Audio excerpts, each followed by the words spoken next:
آیا میدونستید که بعد از دیوار چین طولانی ترین دیوار دفاعی در ایران ساسانی ساخته شده به طول 200 کیلومتر؟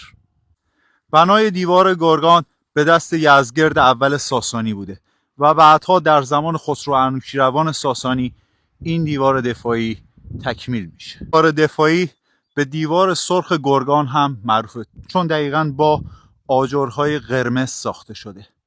طول این دیوار همونطور که بهتون گفتم 200 کیلومتره و از کرانه شرقی دریای کاسپین شروع شده، از کشور ترکمنستان امروزی رد میشه و به افغانستان میرسه.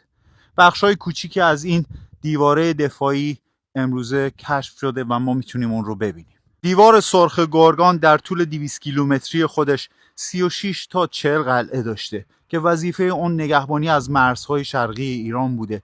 در زمان یورش هپتالیان یکی از دشمنان ساسانی در این منطقه. ارتفاع دیوار دفاعی گرگان 7 تا 11 متر بوده، عرض اون از 3 متر بوده تا 8 متر.